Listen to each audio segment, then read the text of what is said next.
कृतिका अपने रूम में बैठकर मेकअप कर रही थी। तभी कृतिका की नंद गीता आ जाती है और अपनी भाभी से बोलती है, अरे भाभी, आप यहीं तक बैठी हो? बाहर सब लोग इंतज़ार कर रहे हैं। माँ ने मुझे भेजा है तुम्हें लेने। आसपास की औरतें तुम्हें देखने आई हैं। अरे हाँ कृतिका, अभी रुको ना, मुझे मेकअप करने दो, मैं मेकअप कर रही थी। वाओ भाभी, आप मेकअप कितना अच्छा करती हैं। क्या भाभी आप मेकअप करना मुझे भी सिखाएंगी? मुझे मेकअप करने का बहुत शौक़ है, पर माँ है मुझे मेकअप करने नहीं देती। यही बोलती हैं लड़कियाँ सादी सिंपल अच्छी लगती हैं। उनकी सोच पहले ज़माने की है। हाँ गीता, क्यों नहीं, तुम मेरी छोटी बहन की तरह तो हो। मैं तुम्हें सारा मेकअप करना सिखाऊंगी। चलो मेरे पास आके बैठ जाओ। कृतिका गीता को सारे मेकअप के नाम बताती है और क्या चीज़ कब लगानी है ये सब बताती है। मेकअप की बातों में वे दोनों भूल जाती हैं उनको कहाँ जाना था। बाहर सावित्री अपनी बहू का इंतज़ार कर रही थी। काफ़ी देर हो जाती है। सावित्री भी बहू के रूम में आ जाती हैं। उन दोनों को मेकअप की बातें करते हुए सुन लेती है और सावित्री बोलती है, अरे वाह महारानी, तुम यहाँ पे मेरी बेटी को मेकअप के बारे में बता रही हो और बाहर तुम्हें देखने पड़ोसन आई हैं। गीता, मैंने तो तुम्हें भेजा था अपनी भाभी को ले आओ और तुम भी इसकी बातों में लग गई। और हाँ कृतिका, मेरी बेटी को मेकअप के बारे में ज़्यादा ना बताओ। कुंवारी लड़कियाँ ऐसी बिना मेकअप से अच्छी लगती हैं। मैं नहीं चाहती मेरी बेटी भी तुम्हारी तरह भूतनी बन जाए। पता नहीं क्या अवाल बवाल पोत लिया है। सावित्री उन दोनों को सुनाकर वहाँ से चली जाती है। अगले दिन कृतिका किचन में खाना बनाती है। तभी गीता भी वहाँ पहुँच जाती है। भाभी सुनो ना, मुझे तुम्हारी तरह बनना है। जैसे तुम रहती हो ना, ऐसे ही बनना है मुझे भी। पर कैसे बनूंगी? माँ को बहुत बुरा लगेगा। अगर मैंने मेकअप करना सीखा तो अपने ही चेहरे पे लगाऊंगी ना, और माँ ने देख लिया तो बहुत डांटेंगी। मेरी वजह से आपकी भी डटाई लगेगी। हाँ गीता, पर हम ऐसा नहीं कर सकते तो ये तो कर सकते हैं ना। तुम मेकअप अपने चेहरे पे मत लगाना, बल्कि मेकअप मेरे करके देना और मैं तुम्हें बताऊंगी कौन सी चीज़ कब लगानी है। इस तरीके से तुम मेकअप करना भी सीख जाओगी और मेरा मेकअप भी हो जाया करेगा। गीता अब अपनी भाभी से मेकअप करना सीख जाती है। ऐसे ही कुछ दिन बीत जाते हैं। एक दिन गीता अपनी भाभी के साथ बाज़ार जाती है। उन दोनों को साथ जाते हुए पड़ोसन देख लेती है और सावित्री से बातें लगाने लगती है। ओहो तौबा तौबा, सावित्री तेरी बहू कितनी चंचल है। इसे तो हर वक्त फिरना है या मेकअप करना है। देख ले सावित्री, अगर तूने अपनी बहू को ना रोका तो तेरी बेटी भी इसी की तरह बिगड़ जाएगी। अरे कमला बहन, हुआ क्या है? क्यों मेरी बेटी और बहू को बुरा कह रही हो? अरे सावित्री, मैंने तेरी बहू और बेटी को पार्लर की तरफ जाता हुआ देखा है। वे तेरी बेटी को पार्लर लेके गई है। देख लेना, कुछ दिनों में तेरी बेटी भी बिगड़ जाएगी। वे पड़ोसन सावित्री से झूठी सच्ची लगा देती है। उन दोनों का सावित्री बेसब्री से इंतज़ार करती है। वे दोनों नंद भाभी घर आ जाती हैं और सावित्री का पारा गर्म हो जाता है। देख बहू, मैंने तुझसे भी पहले कहा था मेरी बेटी से तू दूर रहे। मैं नहीं चाहती मेरी बेटी भी तेरी तरह बिगड़ जाए। मेरी बेटी से तू दूरियां ही बना ले तो अच्छा है। तेरा साया तो मेरी बेटी पे पड़ना भी नहीं चाहिए। नहीं माँ जी, ऐसा कुछ नहीं है। जो तुमने सुना वो गलत सुना है। हाँ हाँ, मुझे मालूम है, सब सच है। तू खुद को बचाने के लिए सब झूठ बोलेगी। सावित्री अपनी बहू को उल्टी सीधी सुनाती है। तभी सावित्री का बेटा विशाल आ जाता है और अपनी माँ से बोलता है, माँ जैसे तुम सुन रही हो ऐसा बिल्कुल भी नहीं है। पहले एक बार अपनी बहू की तो बात सुन लो। ठीक है, अपनी बहू की बात नहीं सुनोगी तो मेरी तो सुनोगी। कृतिका गीता को लेकर कॉलेज गई थी। कॉलेज में इसका एडमिशन कराने। गीता आगे अपनी पढ़ाई करना चाहती है। तुम्हारी डर के वजह से वो कुछ नहीं बोल पाती। और हाँ माँ, अगले हफ्ते यहाँ कॉम्पिटिशन हुआ था। अपनी गीता फर्स्ट आई है मेकअप में। सब लोगों को गीता का मेकअप बहुत पसंद आया, इसलिए गीता आगे बढ़ना चाहती है। तुम्हारी डर की वजह से उसके शौक़ और सपने पूरे नहीं हो पा रहे, इसलिए कृतिका तुमसे बुरी बन गई पर गीता का साथ दिया। माँ, सच बोलूँ तो कृतिका गीता की माँ ही है, भाभी नहीं। ये सब ख्याल तो तुम्हें रखना चाहिए था। और देखो पराई लड़की गीता का कितना ख्याल रखती है। ये सारी बात सुनकर सावित्री को अफसोस होता है। गीता को आगे पढ़ाई करने की इजाज़त मिल जाती है।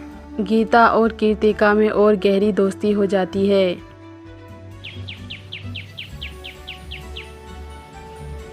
मुनीमपुर गांव के लोग अपनी अपनी ज़िंदगी में बहुत खुश रहते थे।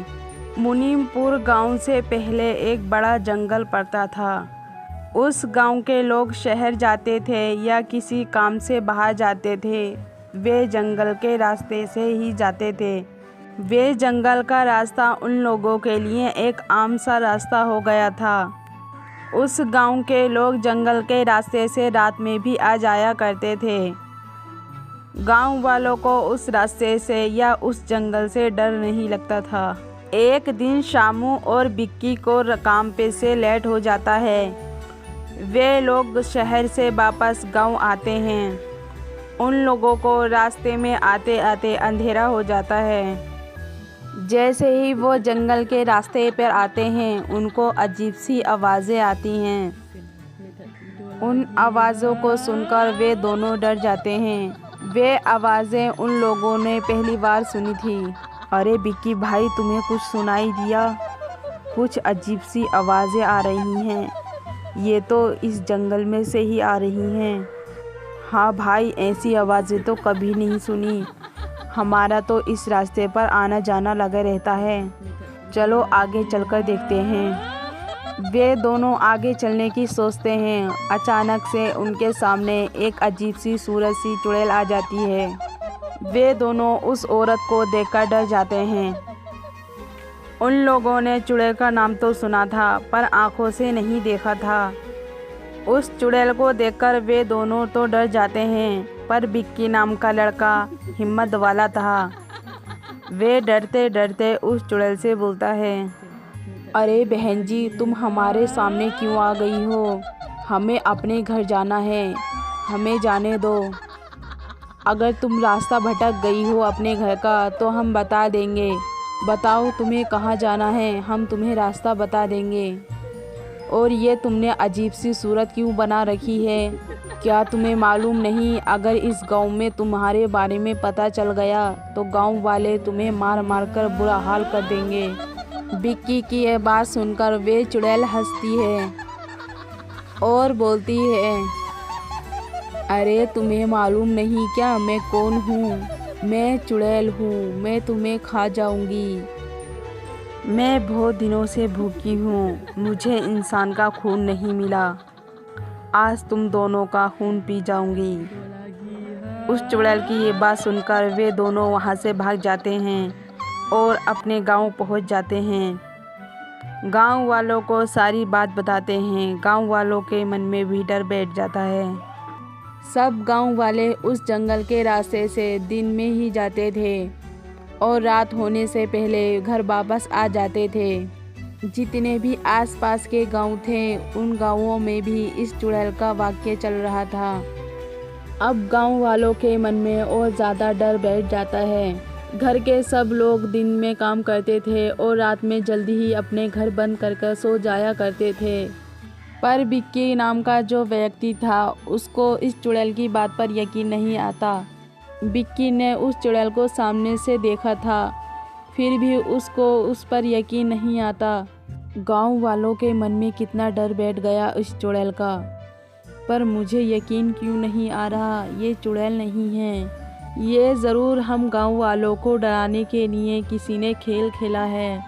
पर चुड़ैल तो मैंने अपने आँखों से देखी थी, फिर क्यों नहीं मुझे यकीन नहीं आता। मैं ऐसा हार नहीं मान सकता। मैं उस चुड़ैल तक जरूर जाऊंगा और इसकी सच्चाई पता करके ही रहूंगा। भला गांव वाले मेरे साथ नहीं हो, मैं अकेला ही काफ़ी हूँ। बिक्की बहुत ज़्यादा बहादुर था। अगले दिन शाम को बिक्की अंधेरा होते ही उस जंगल में पहुँच जाता है।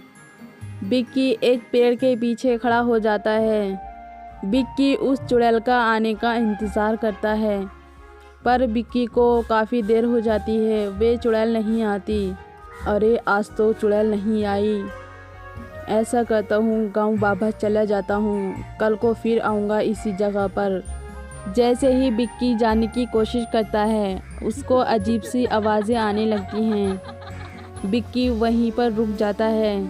बिक्की की निगाह एक डिब्बे पे पड़ती है। डरावनी आवाज़ें उस डिब्बे से आ रही थीं। बिक्की समझ जाता है यहाँ पर कोई इंसान है। बिक्की आगे जाकर देखता है। वे देखता है एक आदमी और एक औरत बातें कर रहे थे। अरे सुमिता, तुम आगे जाओ और उस चुड़ैल के कपड़े पहन लो। गांव का अगर कोई भी दिखाई देगा तो उसको खूब डराना। गांव वालों के मन में तो चुड़ैल का डर बैठ ही गया है। अब गांव के सब लोग जल्दी सो जाते हैं। ये मौका बहुत अच्छा है इस गांव की चोरी करने का। हम रातों रात इस गांव में चोरियां करेंगे और इस गांव से फिर भाग जाएंगे।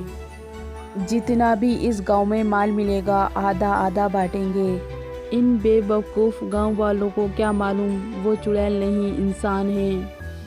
बिक्की उन दोनों की ये बातें सुन लेता है और गांव जाकर सब लोगों को हकीकत बता देता है।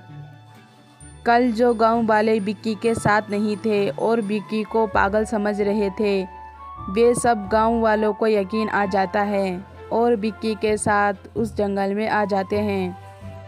उन दोनों को पकड़कर पुलिस के हवाले कर देते हैं। पुलिस उन दोनों को ज़्यादा से ज़्यादा सज़ा दिलाती है। अब सब गांव वालों के मन से ये डर हट जाता है और अब सब गांव वाले बहुत खुश रहते हैं। बिक्की की बहादुरी पे सब लोग बहुत खुश होते हैं। हर जगह बिक्की का ही चर्चा चलता है।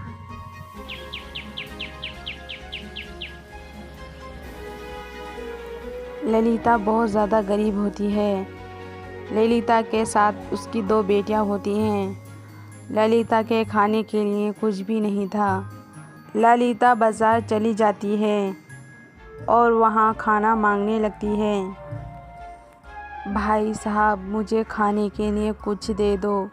मेरी 2 बेटियां घर पर हैं, वे भूखी हैं। मेरे पास पैसे नहीं जो मैं उन्हें खाना खिला सकूं। 2 दिन से हम लोगों ने खाना नहीं खाया है। मेरी एक बेटी को बुखार आ गया है। वे बुखार से और भूख से तड़प रही है। मेरे पास इतना फालतू खाना नहीं है जो मैं तुम्हें खाना दे दूं। तुम लोगों का तो काम ही यही है, मांग मांग के खाना। पास में सब कुछ होता है फिर भी मांग कर खाती हो।